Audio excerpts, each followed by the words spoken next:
He had noted the bell's small tardiness in his almanac on Wednesday, and on Thursday afternoon set out with his bag to see whether any measure would hold steadier than that minute.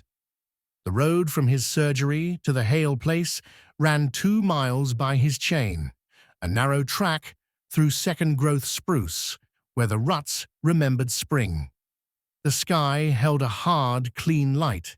A sea wind salted the tongue, but did not rise to a gale. Dr. Ezra Whitcomb walked with the practiced pace that keeps breath even and boots quiet. He carried lancets, a coil of clean thread, a pocket barometer, whose needle he consulted more out of habit than need, and a brass divider wrapped in a rag, useful for boot sole patterns or broken spokes, and lately for what he refused to name as a case. At the bend where the track lifted onto a granite shelf, he paused and looked down through the trees to the tidal creek. Its black ribbon ran out with the tide, quick but soundless at that distance. A gull hung above it like a suspended comma. The meeting house stood on its bluff beyond, white paint glaring, the bell tower squared against the sky. He checked the town clock against the small watch he kept tucked among the plasters. The clock trailed by a minute still, though the wind was fair. Jonas Hale's house kept the shutters half to, regardless of weather. It was the kind of thrift that offers fewer joints for cold to enter and fewer eyes to peer through. Ruth Hale opened to his knock with the same tight courtesy as ever, the corners of her apron rubbed thinner than the middle. She made no speech and permitted no fuss, only the small nod that was consent, the way one admits a neighbor to discuss a lame cow. The kitchen's plank floor had been scrubbed and sanded. A neatness lay upon the place like a rule laid upon poor penmanship. Sarah waited on the settle with her hands folded in her lap, shoes off and toes pointed together as if they might grow by attention. She was not infant and not girl. She was the shape of earlier years, exact as a pattern stored in a drawer. Eleanor, the elder, stood near the stove and pretended to read the almanac, though the page did not turn. In her face, the season had moved on. In the sister beside her, it had not. "Good afternoon," Whitcomb said, not to make a show of cheer, but to establish the day's order. He set his bag on the table, unrolled the cloth, and laid each item in a small fan the way his master in Boston had taught him. Sharp steel to the left, ligatures and thread to the right, glass in the middle where his hand would not blunder, though he expected none of those to be put to use. Last, he set the divider on the wood and felt the faint tick of his own pulse in the hinge. "Stand, if you please," he said to Sarah. She stood. He brought her to the door frame, where the graphite marks climbed and then ceased, a stair that had run out of risers. The topmost line sat a hand's span beneath the crosspiece, and beside it the date of 2 summers past, and beside that his own initials in a small, embarrassed hand. He passed the divider's points from mark to crown, then eased them open the width of a hair until both point and pencil scratch sang together on the grain. He lifted the instrument off and tried the mark again, as if the wood might have softened while he breathed. "No change," he said. He did not sigh. He did not look at Ruth. "Is she well?" Ruth asked. Her mouth had the shape of prayer, even when she made common inquiries. The corners of the room had no cobwebs. Upon the mantel, the county death roll was laid open to a page he had signed some months back for another household. It had been placed there, he thought, not by accident, but by an order of mind that kept dreadful books in their place. "As well as I have seen," he said. "Lungs clear. Pulse steady. Sleep?" "She sleeps," Ruth answered, then bent to take the kettle from the hob. The steam hazed the window, things that should have felt familiar. A kettle's hiss, spruce smoke under the eaves, Eleanor's book, turning at last, had a new strictness to them, as though the house had put on a schoolmaster's coat. Jonas came in from the shed, smelling of wood shavings and bay. He took off his cap and said, "Doctor," as one acknowledges a fence post. Necessary, but one does not lean too long. His eyes went against his will to the divider on the table. It was a tool in the wrong room. Whitcomb checked the small barometer. The needle sat where he had left it. Fair. He listened, more a habit than a skill, for the sound of the bell across the creek, and heard only the soft rasp of Ruth counting her steps from stove to table as if she kept books in her soles. He lifted the divider, set it to the line again, and then, to test his own scruple, shifted the points a breath narrower. Sarah's crown did not comply. "Doctor," Eleanor said, and then said nothing more. He looked up. She was not asking a question. She was declaring witness. She had grown, since last winter, enough to carry a pail without the water swinging over the lip. Her sister's shoe, propped by the settle, was less scuffed than it ought to be. He made his notation in the small ledger he carried for bills and births, not the town's, but his.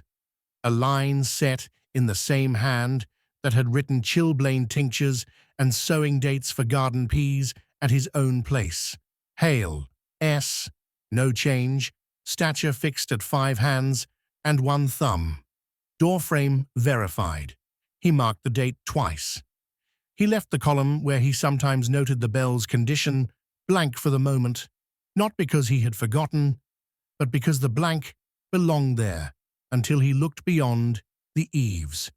When the matter of tea had been dispatched and the customary phrases spent, "Mind the draught," "Send if the cough thickens," "I have more laudanum if he should need it," Whitcomb repacked the bag, piece by piece, until the brass divider lay at the center of the cloth. He paused, hand on the hinge.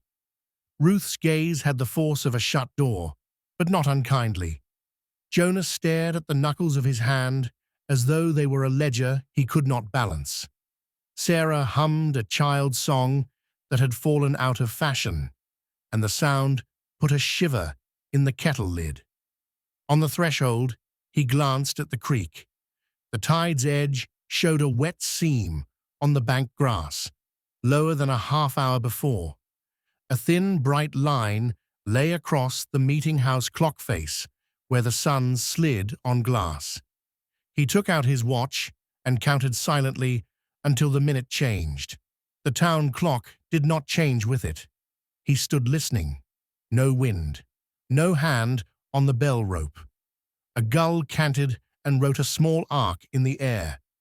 He set his brass divider on the windowsill, turned to draw the latch, then heard, across the water, faint, ashamed, the bell toll once, and felt the minute fall behind again. He left the Hale threshold with the divider's cold weight in his bag, and 2 days later, Sunday, kept the habit that steadies a town. He took his pew and watched the clock. The air held that glassy clarity which shows every nail in the clapboards and promises fair weather longer than is decent. Yet the wind off the bay brought a raw, metal scent he would have named nor'easter if the sky had not denied him. The congregation settled by inches.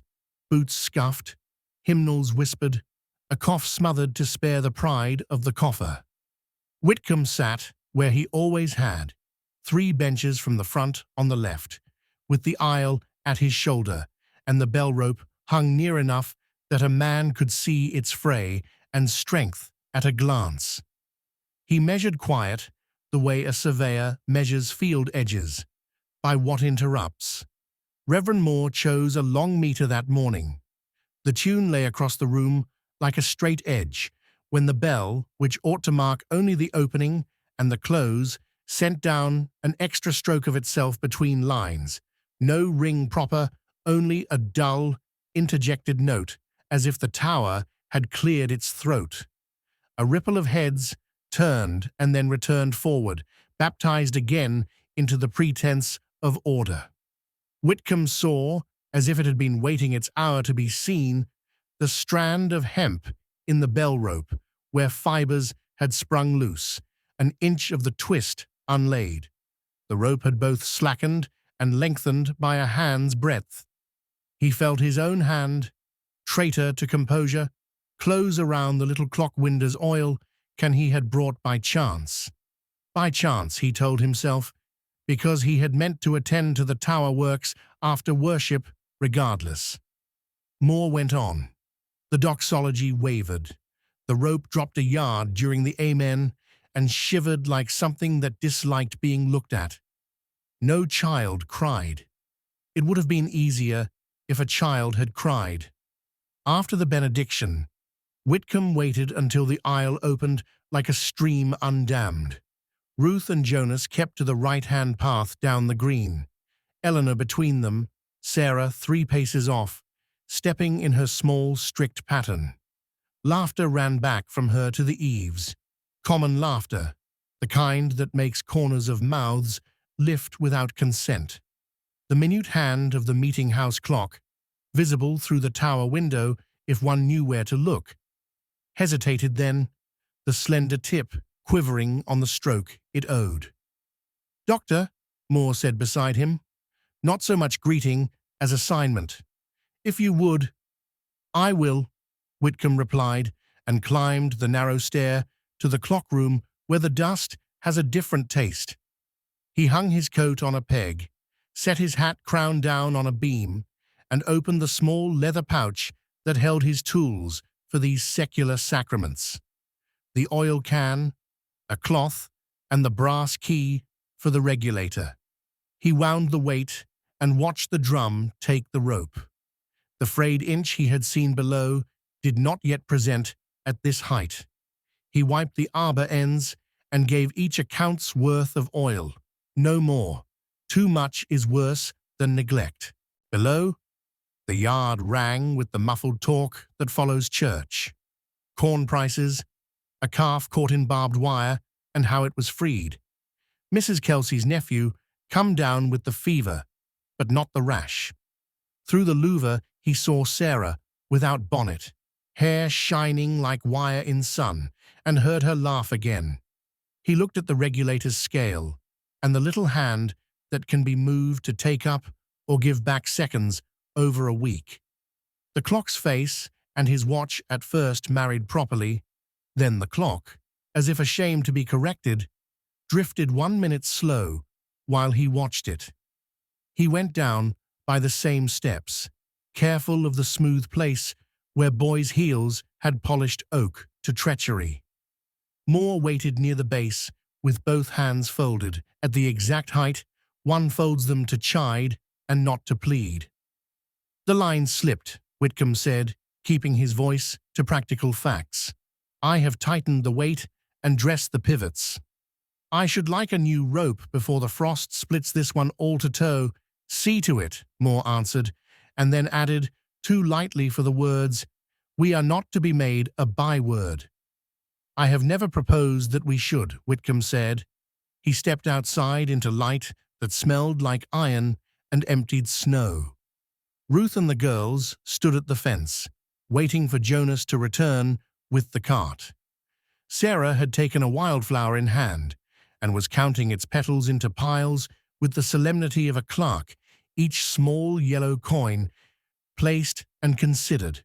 Her shoes were clean. Her shadow fell short against the pickets, exactly short as last year. "Mrs. Hale," Whitcomb said with a nod to not alarm her, "if I might take a small specimen, only a hair, no pain, put up dry, to send along with a letter." "No," Ruth said, plainly and without temper. "She is not for sending." "It is not her person," he amended. "Only, no," she repeated. The word had the weight of a gate lifted and set back on its hinge. Eleanor stared at a point somewhere above his shoulder with that new patience young women practice when they are being watched. Jonas came with the cart, His eyes refused the rope that had misbehaved under a hymn. He spoke to the horse instead, whose ears flicked and then settled. Whitcomb opened his ledger on the fence rail, where it would not be seen as his ledger by anyone but those who already knew him, for the kind of man who keeps them. He wrote in the narrow hand, fit for margins, door mark unchanged, mother declines specimen, rope frayed and lengthened, clock hesitates and lags by 1 minute at dismissal. He did not add the line about laughter. It seemed an ornament, and he mistrusted ornaments. Sarah's piles of petals had become 2 even stacks without her glancing down, as if her fingers had learned the sum beforehand. A gull came inland on no wind, circled once over the green, and slid back toward the creek, writing a small curve in the air with the indifference of a surveyor's bow. "Doctor," Moore called from the tower door, "I have wound it fast and set it to true. We will hear no more of it till Michaelmas Whitcomb tipped the brim of his hat in acknowledgment and closed the ledger." He could not call what gathered in him fear. It was an inventory of small wrongnesses, entered one by one. He put his oil can away and, because habit consoles men more than doctrine, gave the bell rope a testing pull. It answered with a clean, obedient tone, the kind that assures a town it is what it says it is. He had reached the edge of the green when Sarah, released by her mother's hand, skipped past the tower shadow with a child's unstudied grace. The clock, wound tight and set to true, should have minded its business. The bell should have kept silence between hours. It tolled once as she went by. The minute fell behind again. The bell had dropped its stray note after worship, and the clock had fallen a minute behind. On Monday toward evening, Whitcomb took the creek path, choosing work that could be touched with the hand. The mill race lay a mile from his surgery, by his count, the track descending through alder and black birch until the salt smell thinned and the wet wood smell took its place. The day held clear over the headland. The lighthouse roof cut sharp against the sky. Yet a pale wash of fog had already laid itself along the hollow like breath on a pane. The miller, Pratt, stood hip-shot at the sluice with his cap pushed back, arms ringed with flour above the wrist where he had washed and not dried. "Doctor," Pratt said, giving the word the same weight he gave to sack and stone. "I'd have mended the pallet myself, if it were only that." "It isn't that." "What is it?" Whitcomb asked, not as challenge, but as invitation to facts. Pratt tapped a nail against the little pendulum clock they kept on a bracket by the sluice. It was no fine piece. Pine case, face gone yellow, minute hand, light as a reed, but he had kept it clean from weevil and damp. "Sticks on fair days, no different from foul," Pratt said. "Only sticks when hale folk cross the footbridge. I have watched it now 5 times. It minds them." Whitcomb set his bag on a beam, took out the oil can and his small brush, and lifted the clock free with care for the pendulum's fragile hook. He wiped gummy dust from the verge and gave each pivot the scantest drop, then set it ticking and watched while Pratt shifted the sluice blade by degree. The clock carried its minutes steadily. Across the race, the footbridge spanned 8 paces in 2 sawed planks with a rail set low for children. He made note of the bearings and the spread of the planks, simple carpentry, honest, nothing to catch or break a toe. Footsteps came then, 2 sets light, 1 heavier. Eleanor Hale first, carrying a small basket and looking neither right nor left. Sarah at her hand, stepping in that measured way as if she counted for someone. Behind them, a neighbor boy running past with fishline about his wrist and a grin that asked to be fined. Whitcomb kept his face a map without borders and turned his watch where he could see both it and the mill clock's minute hand lift toward the stroke. "Afternoon, Doctor," Eleanor said, the words arranged neatly as bread on a board. "Miss Hale?" He inclined his head and did not look at Sarah more than one would look at any child passing a moving wheel. The bridge trembled under their crossing with the small honesty of wood on water. The mill clock's minute hand climbed to its noon, and at the instant the child's foot came even with the bracket, stopped. Not slowed, stopped. The pendulum gave a strangled half-swing and hung as though the air had congealed. Whitcomb's own watch ran on. He felt in his chest that traitor of an extra beat men come to know in middle years, but his hand remained steady on the clock case. Pratt spat, aimed and decorous. "You see it." "I see a stoppage," Whitcomb said. "I see a bridge that flexes, a bracket that may carry that motion. There are worldlier reasons, Mr. Pratt, for most things that appear to choose their company." "Worldlier reasons," Pratt said, and did not smile. "Then worldly, fix them." When the Hales reached the far bank, the pendulum resumed, one beat, then another, without any hand laid upon it. Whitcomb took the clock down again, ran his fingertip along the bracket's edge, and found no burr nor warp that would bind a case.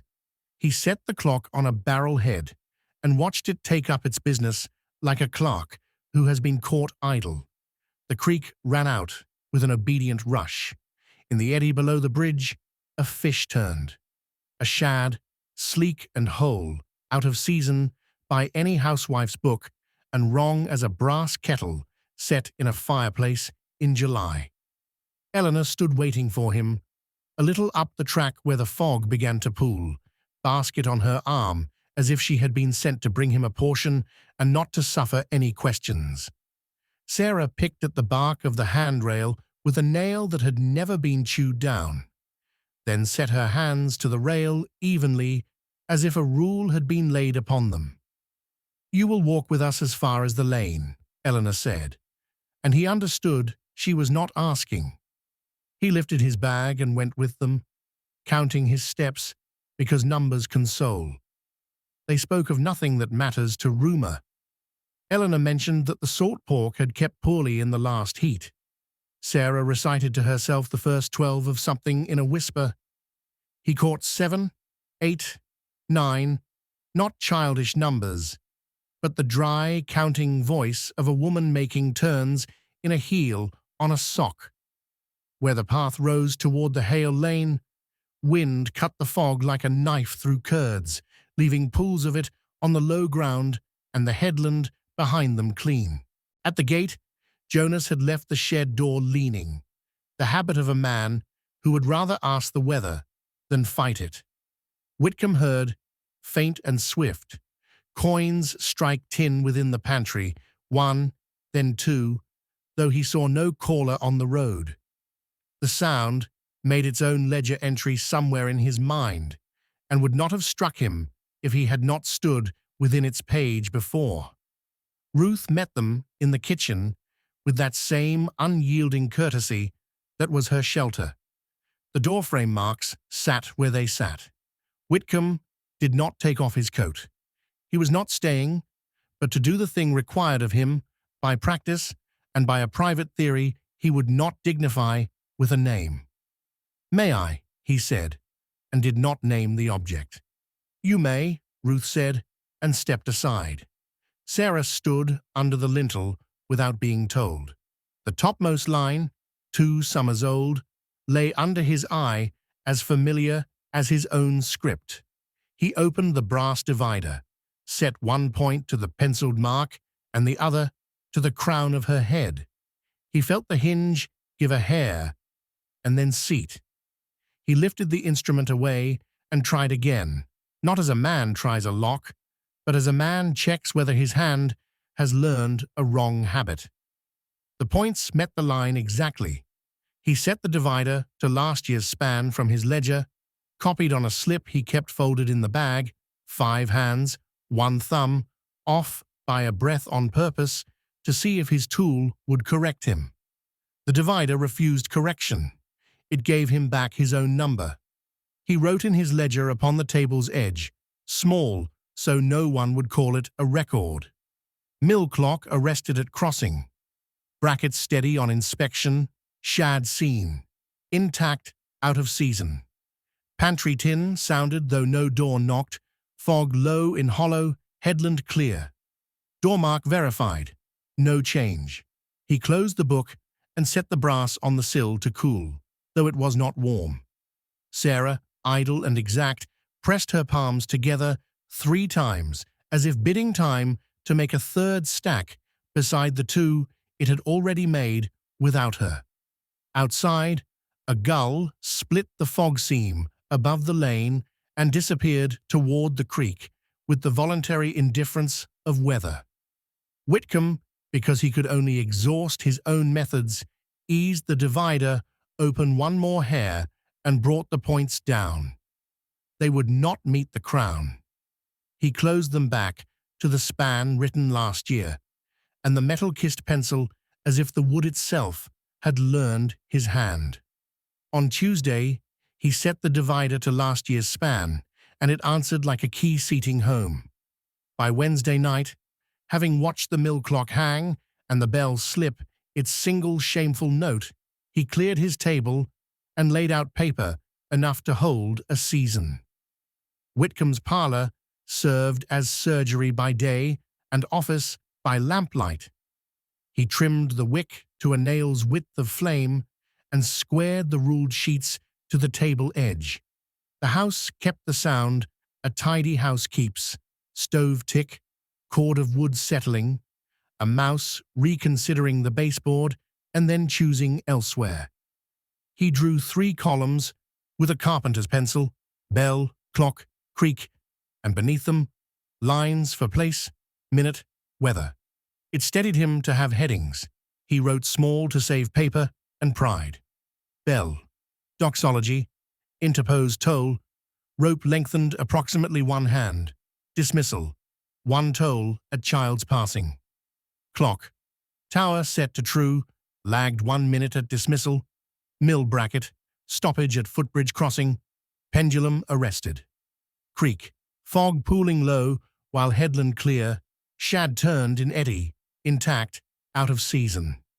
He added a 4th column, as his reluctance weakened against the convenience of accuracy, child. He gave it only a mark for presence and a short stroke for laughter, because to name a person in a table is to move them towards specimen.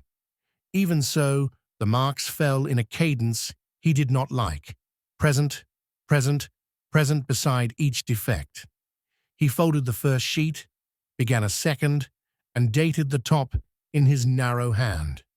The clock on his shelf, his own plain 8-day, kept honest time.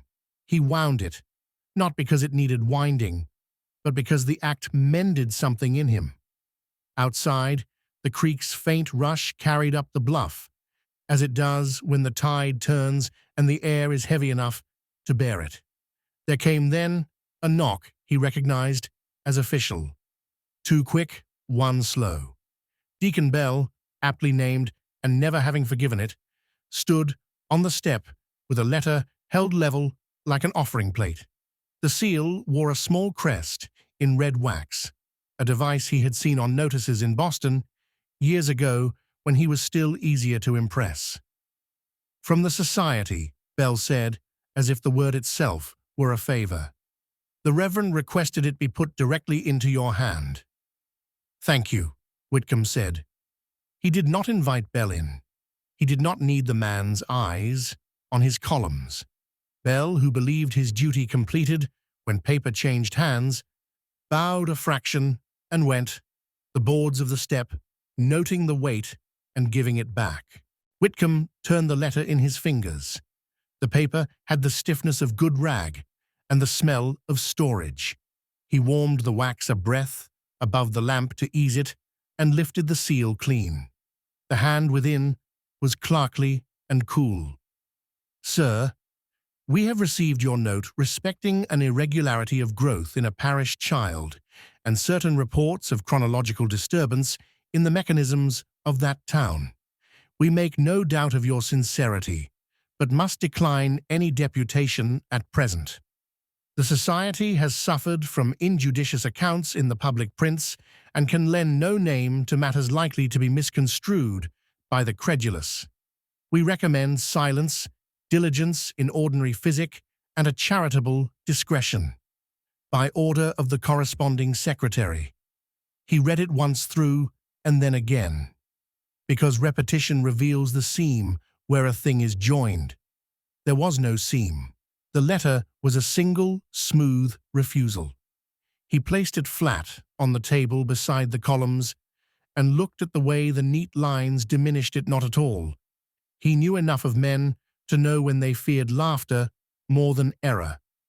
He took up his ledger, the brown one he kept against the day an heir might be obliged to interpret his affairs, and slipped the Society's letter between the bill for Mrs. Pratt's confinement and a recipe for chilblain liniment, not to hide it, but to keep it in the order of things that had been answered and put away. He entered a line in the ledger margin. Boston declines. Ridicule named as hazard. There is economy even in disappointment when it is written small. Toward 9, he went down the street for the rope-maker. The night had grown that peculiar stillness, which is not quiet, but a suspense, in which each noise gets its full value. A dog adjusting his chain 2 houses off, the creek lifting its voice among the stones, the far idle clink of bottle glass from the shed behind the Hale place where Jonas counted rather than drank, a man's consolation. The rope shop stood low and tar-scented. Moody, who cut rope as men cut cloth, measured him a new bell line with a greased palm and promised it on Thursday before noon. "Hemp's dear," Moody said. "Time dearer." He gave Whitcomb a length of small cord for nothing, because a town's doctor is given such things and because men hedge their bets. On the way back, the store lantern cast its square of proof upon the siding. A fresh poster had been nailed up while he read his refusal. Block letters, crisp ink. Mr. Peregrine Lott's Cabinet of Natural Wonders, entries. Moderate, decorous ladies admitted. Exotic birds. A man with scaled skin rendered badly by an engraver. A child in boots set upon a pedestal whose proportions had been misdrawn to seem peculiar. He did not break the paper or smear it. He took in its facts, the way one takes in frost by the window upon waking. The town would read it and then rehearse indifference. He returned to the parlor and set the poster's image beside the Society's letter in his mind. The two balanced together like pans of a scale, that which would display and that which would not name. He drew a line under his 4th column and wrote, "Rumor temp, rising." He would not dignify more. When he shut the lamp's chimney to trim a sooted ribbon, the room darkened to the wick's red bead and then took light again. In that brief redness, he saw how the columns beneath his hand made a ladder no taller than a child's shoulder. He did not care for the thought. He laid the rope-maker's promise slip under his paperweight. The weight was a smooth stone from the creek. He had pocketed it years ago without ceremony. He meant to sleep then, but sleep would not sit. At the window, he could see the meeting-house face, pale and blank. The clock admitted the hour properly for once. He rested his forehead against the cool glass, and, because it is a town habit to listen even when there is nothing to hear, waited for the bell to betray itself. It did not. Coins sounded in imagination, or else they sounded in the Hale pantry, light taps into tin, the way a plate receives alms. He could not know which. The mind in a still room makes its own noises to match the world. He drew the society's letter out of the ledger again, folded it smaller, and placed it with his column sheets. He slid the bundle into the ledger's pocket, as if to teach all these papers a courtesy among themselves. He took up his coat. The lamplight made a narrow oar of brightness across the floorboards to the door. Outside, the fog had come in from the creek and lay ankle-high in the lane. The headland stood clear as if it had been spared by favour. He buttoned his collar and set out toward the Hale place, a man going to correct a minor balance in an account book. At the bend, the bell gave no note and the clock kept its minute, but the lamplight in the Hale kitchen showed and then dipped, as if a door had opened into a sealed room and taken air. He kept on by lamplight.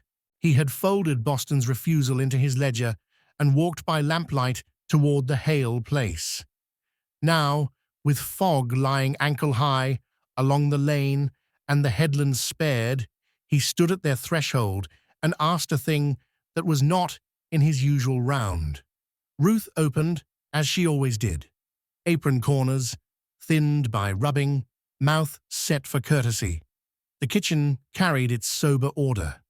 Stove tick, scrubbed planks, the county death roll laid square on the mantel, with his name on a page he remembered too clearly. Jonas sat at the table's far edge, cleaning a knife with a rag that looked new.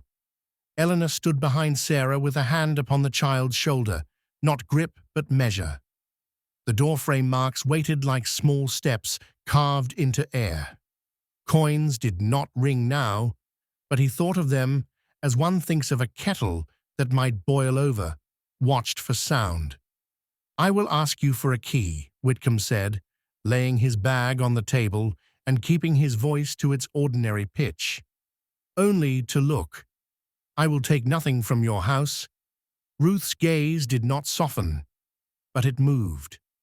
She crossed to the pantry door, the one they kept shut, as a shut book is kept, and drew from her bodice a length of blue ribbon with a key at the end. The ribbon was frayed where a finger had worried it. She set the key to the lock without show.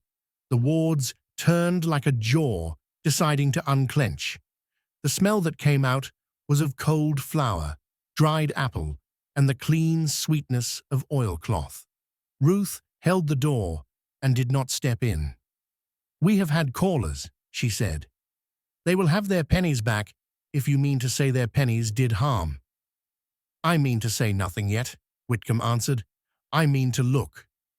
The pantry was no larger than a berth on a coasting packet, 3 steps square, shelves to the ceiling, a narrow crate for root vegetables, stones on the floor to lift the jars against damp.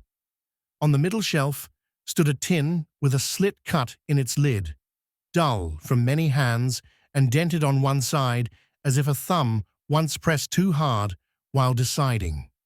Beside it, wrapped in oilcloth and tied with lampwick, lay a bundle of a size he knew before he opened it.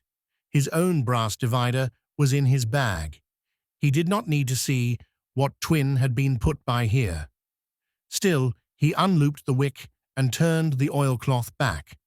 The brass within had gone the colour of November.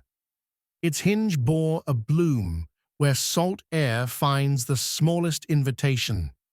The point splayed, then met at his pinch command with a resistance his hand understood. Old grease stiffened, a memory of exactness under neglect. Someone had used it not carelessly, but often, until the day they could not bear to.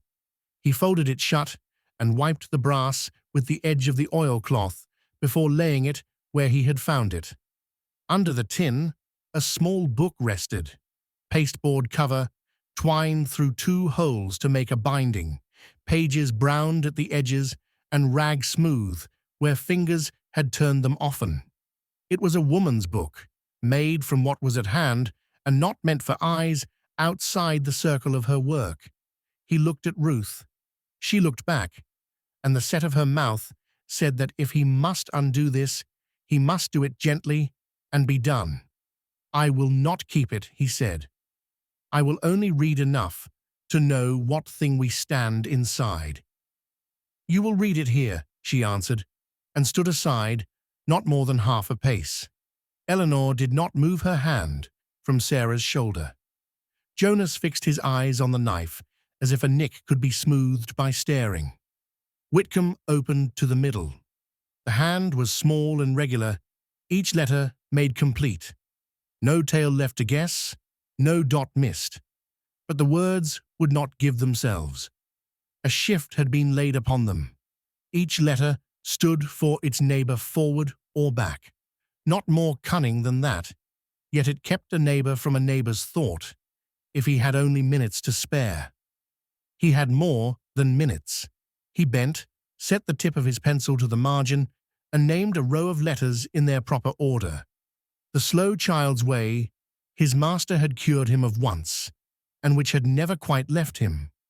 He took a line of Ruth's and brought it back to plain speech.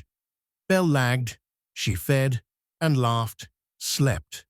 He turned a page. The dates matched too neatly with the Sundays he had already ruled in his own columns. Visitors, 2, left copper rope, slipped one hand. Another line.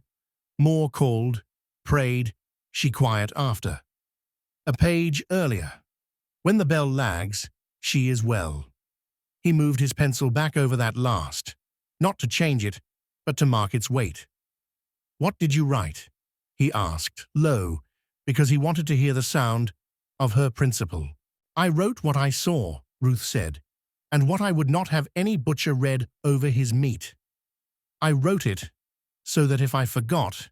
She stopped. The word forgot lay on the plank floor between them and did not move. Eleanor's hand on Sarah's shoulder altered weight.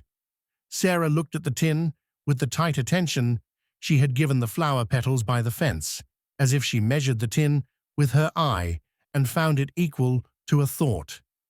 Jonas let the clean knife rest. It made the smallest click against the table. Out in the road, a man called polite as a peddler. Good evening to the house, he said, and then again, his voice prim in the way that travels without sounding coarse. Whitcomb stepped to the window and saw a figure at the gate. Broadcloth coat, with bright buttons, hat worn too square, a case in his hand. The poster on the store siding had drawn its origin by nightfall. Mr. Peregrine Lott did not attempt the door. He stood and let his respect seep through the cracks, as performers do with their smiles. Sir, Lott called just loud enough. In the event a family with a singular providence wishes to be portrayed in the manner of science, I pay ready coin and keep a clean floor. No rough trade. Entry at their own hour. Ruth's mouth did not change. You will go, she said, in a voice that did not need to be raised. Eleanor's color came and went. Sarah watched Ruth's hand, not the man. Jonas made no move to rise. Whitcomb did not answer for them. Lott, finding silence a closed door in itself, tipped his hat toward the house and went up the road with the small, busy steps of a man who has taught his feet to be seen at a distance. Whitcomb returned to the pantry. He lifted the tin a finger's height and set it down. The coins inside said their small, bright piece and were quiet. He slipped the diary's twine back through its holes and set the book under the tin again. He folded the oilcloth over the rusted divider, tied the wick with a knot that would give when asked, and laid the bundle to the shelf's back. He had taken nothing. He had not left nothing. In his pocket notebook, he wrote only, pantry opened, tin, pennies, divider, rusted, twin to mine, diary in letter shift. Red line, when the bell lags, she is well, fog thick on bluff, tide outward. Lott at gate, refused. He might have marked the hour, but the town clock could not be trusted to receive the honor. A small draught wandered across the kitchen as the pantry door closed and the key turned. It lifted a ribbon end on the peg. where bonnets hung, and let it fall. Sarah stood under the lintel, because that was where she stood when men wrote and women decided. She pressed her palms together once, not in prayer, but as if to feel the clap that makes a sound appear. From the church on the hill, carried thin over the creek, and through fog that had no wind to help it, the bell uttered a single hollow note. No man stood at the rope.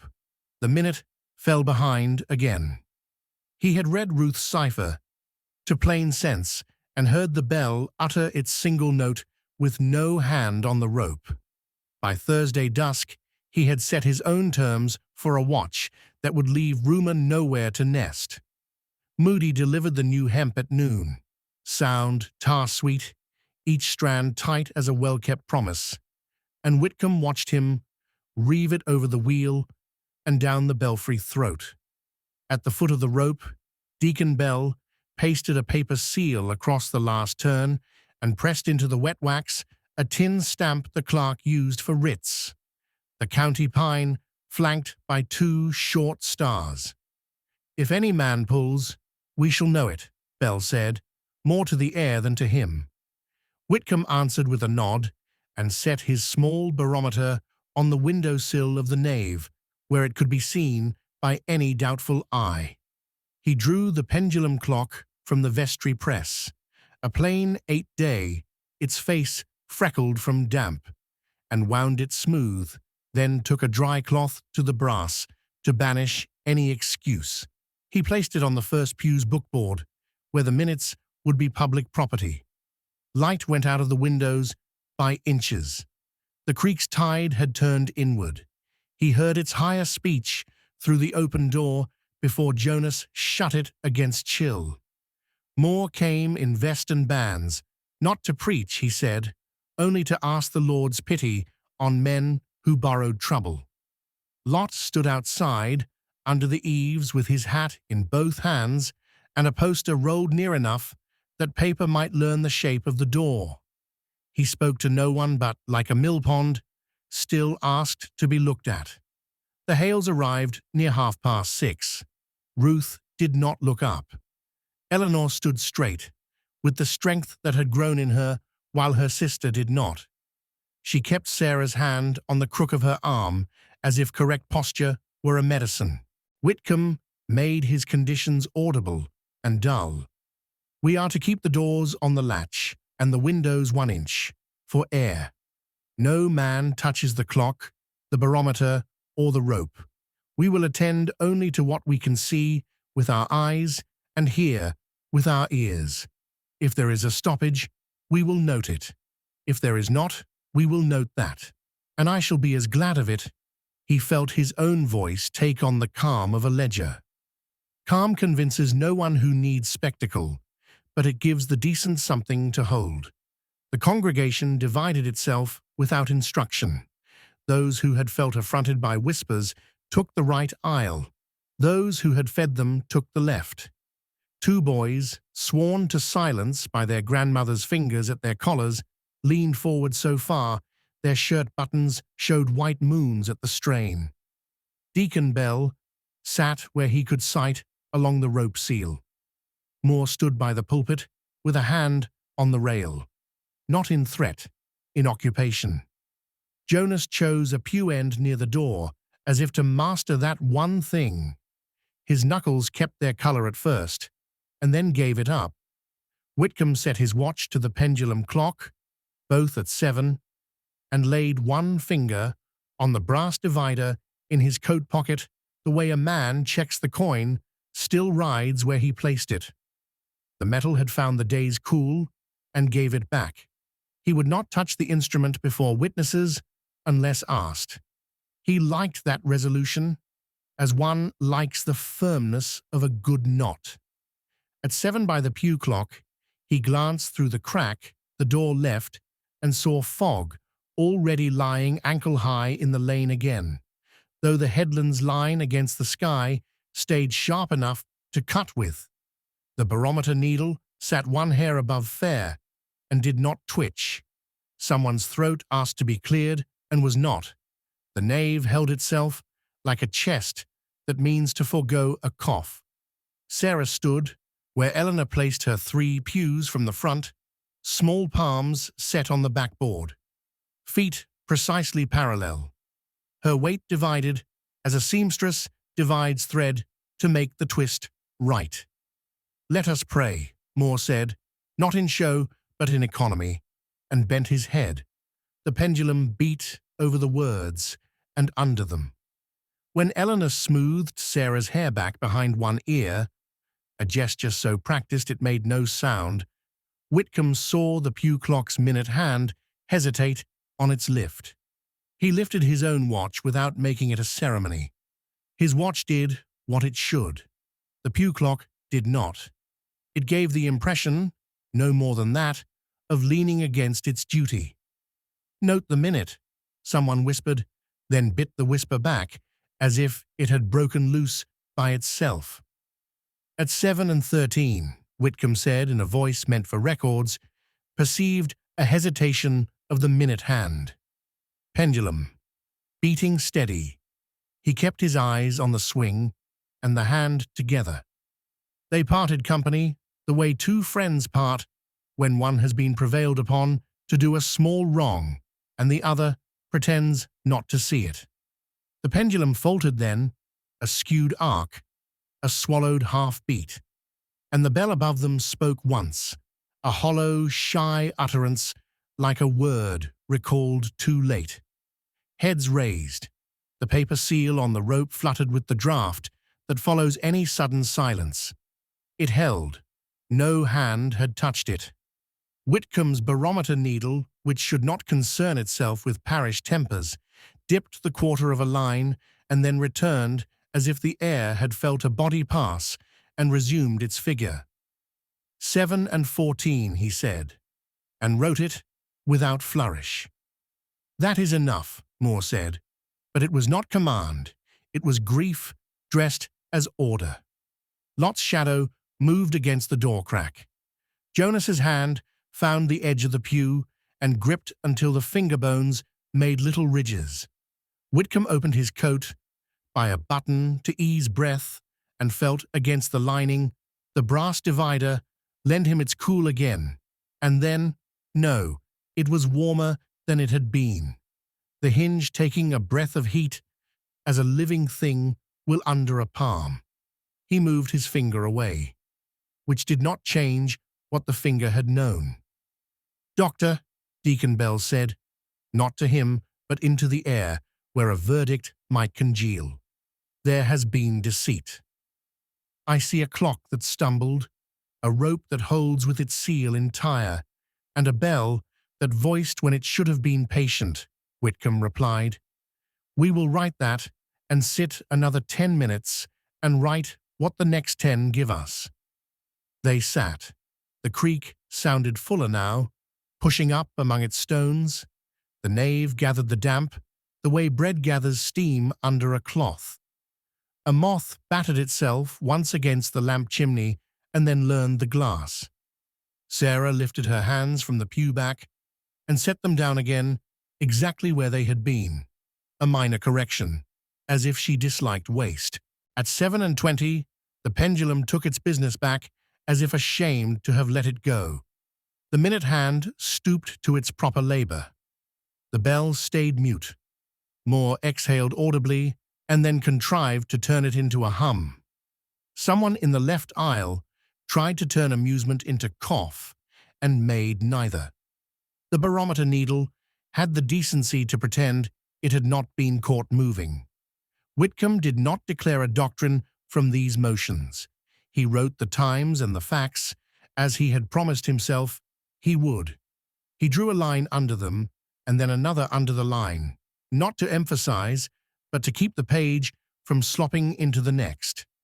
He pressed his thumb once to the divider's hinge through the cloth. The metal warmed his print and seemed to have spread a fraction, no more than a hair's breadth, against its own will, or else his thumb had carried its own tremor forward into the brass and told a lie about what was metal and what was hand. He closed his ledger. Outside, Lot's polite cough rehearsed patience in the eaves. Within, Jonas released the pew edge one finger at a time, as if one might teach a hand to forget in order, knuckle by knuckle. Whitcomb turned to Ruth. "I will walk you home," he said, and did not make it courtesy. She inclined her head. Sarah looked at the rope seal with frank interest, as a child looks at any neat stamp. When he stepped into the lane's shallow fog, the creek spoke with the confidence of tide on its own hour, and far off, the lighthouse winked its proper token. He kept his hand away from the divider as one keeps it off a sore tooth. In his pocket all the same, he knew the points were not sitting where he had left them, or his hand, he would not say which, had learned to shake. Part 7. Ledger Lines. He had kept his hand from the divider on the walk home, telling himself the warmth belonged to blood and not brass. By week's end, the matter left his hands altogether and entered the clerk's. The selectmen met in the schoolroom, where the slate still bore a sum from morning. Their decision came tied in blue thread, stamped with the county pine and 2 short stars, the same device that had marked the bell rope seal. No exhibitions, no cabinets, no showings under threat of fine. Moore read it over the meeting-house rail the next Sabbath with the tone he used for banns. Neither joy nor censure, simply notice. Lot's poster came down with a squeal of nail against siding. The man himself tipped his hat to the town as if it had indulged him and went on toward the next wharf that would allow his valises to be called respectable. A second packet from Boston arrived the following month. The same clerkly hand, the same cool paper. "Sir, we regret that the Society cannot involve itself in parish curiosities. Kindly refrain from correspondence likely to invite error or public misapprehension." Whitcomb folded that letter smaller than the first and put it into the ledger's pocket behind a bill for Moody's rope. He entered in the margin. "As small as pity allows, formal decline, secrecy in charity urged. Summer went as the tide goes when you have learned its stones. The same water, another surface." Whitcomb made his rounds and counted pulses. He reset the tower clock in plain daylight as often as it asked, and it asked irregularly. When the hand lagged by its 1 minute, he marked it if he was in sight. If not, he did not leave his business to chase a minute that preferred to be lost. Once at the mill, Pratt's bracket clock held true while Sarah crossed, and once it failed when only a stray dog trotted the boards. He wrote both down.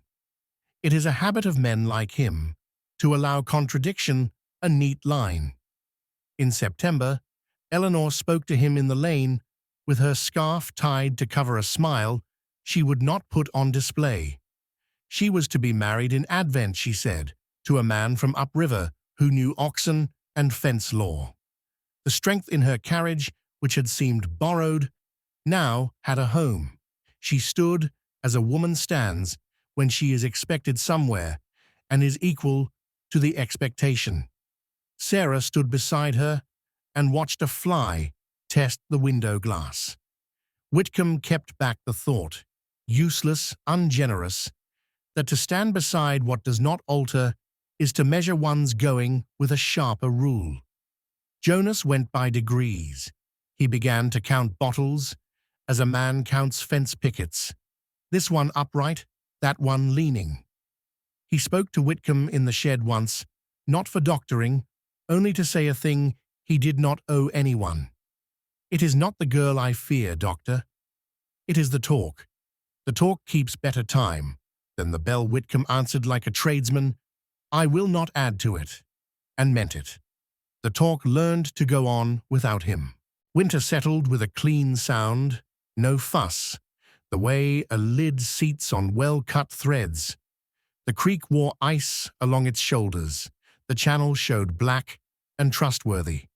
The lighthouse gave its regular wink over evenings that came too soon. One night in January, with the wind steady north-northwest and the barometer holding, Jonas lay down after sweeping the step and did not wake. Whitcomb came with his bag, because that is what men expect. The bag sat on the table, unopened. He set his hand on the side of the neck and then removed it. The bell, which had been troublesome about minutes and pride, kept the hour exactly when Moore told for him. He wrote the certificate in the same hand that had written the chilblain recipe and the ledger margins.